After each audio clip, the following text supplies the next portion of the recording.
I can tell you is, boy, that Kendrick Lamar gets some spins in the LA radio.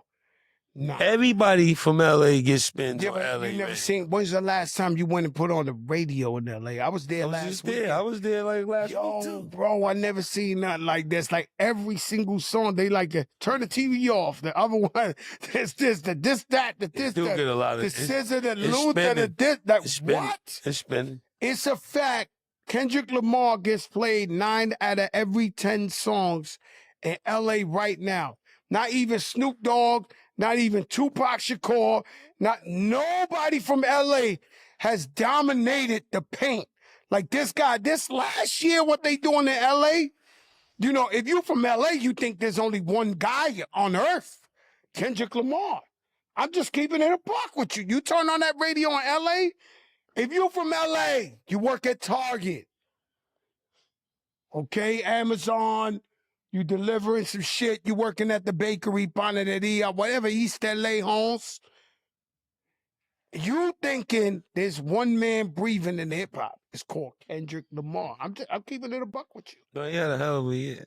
Jesus. He had a hell of a career, but So that was a strong statement from Fat Joe about Kendrick Lamar being the most dominant ever in the West Coast as a hip hop artist. So Kendrick Lamar's reign is very unique, as we know, but we need clarity on what is dominance.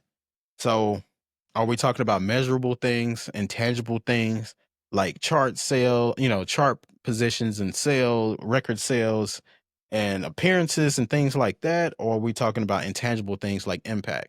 Because impact is way different and it's very subjective, but you can make an argument for your case, which I will do here pretty soon. But if we're talking about tangible things that Kendrick done, like sales and charts, and let me preface this as well. Fat Joe was talking about ever, not just for a year, which we know Kendrick Lamar has had a phenomenal year, but he's talking about ever. So talking about in totality. Now that's what it seems like he was alluding to, and that's what I'm addressing. So, but if we want to talk about sales and chart performance, Kendrick, with all due respect, is not dominating like a Snoop Dogg did, like a Dr. Dre did, like a Tupac has done. Snoop Dogg has 7 albums that all went at least platinum from 1993 to 2004. So that's about 11-year run that he had. Dr. Dre has 3 albums, but 2 of them went at least 3 times platinum, and he has produced, tens and tens of, probably, close to 50 people that have went platinum in some kind of way. Now, it'll take forever to go through all these artists, but just give you a little rundown of who Dr. Dre has produced and given us, whether it be Dr. Dre, himself, NWA, Ice Cube, Eazy-E, 50 Cent, Eminem, say no more after that, really, The Game, Marsha Ambrosius, a lot of different artists that he's producing, help create platinum records for and platinum albums for people. So his impact is phenomenal as well. Tupac had a diamond album, and he had an album that went 2 times platinum while he was in prison. When he was in prison for his case, Me Against the World was released, and he went 2 times platinum, and he did that from a prison cell.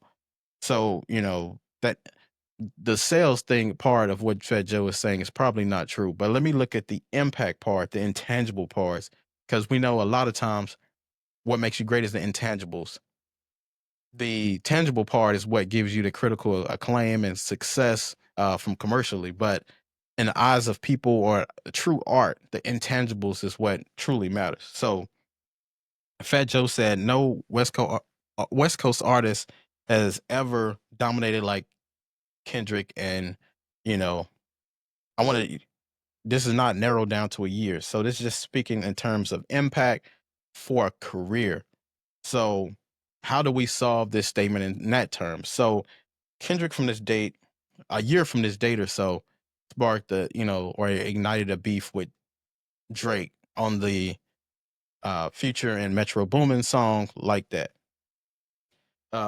which he parlayed into one of the greatest diss songs of all time, and Not Like Us, one of the biggest albums of the year in GNX, a Super Bowl performance headline that he headlined that no other hip hop artist has ever, headlined solo on that stage, even though he shared it with SZA to some degree.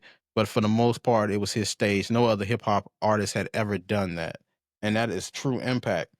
And now he's on a world tour that's on pace to be one of the most successful world tours of all time, not just for hip hop artists, but of all time for any genre. He was announced the ambassador for Chanel. He has 22 Grammys and a Pulitzer Prize that no other hip hop artist has. So domination is a great one to use because Kendrick Lamar has been attacking success from so many different realms or so many different angles. Pause. So the Pulitzer Prize, the Super Bowl performance, the Grammys, um, the disc record. He's producing a show with the South Park creators, I believe, right now. He's doing so many different things. He made an appearance on 50 Cent's show Power. So he's been doing a lot of different things as far as impact. When you think about artists like Tupac, who was an actor, he was pretty much a thespian. So he was an actor, he was a poet, he was just a pure artist. Um, and, he was very productive in a short and unfortunate time that we were able to have him. But doing things like the Super Bowl, was unheard of when he was out, and he didn't have that platform.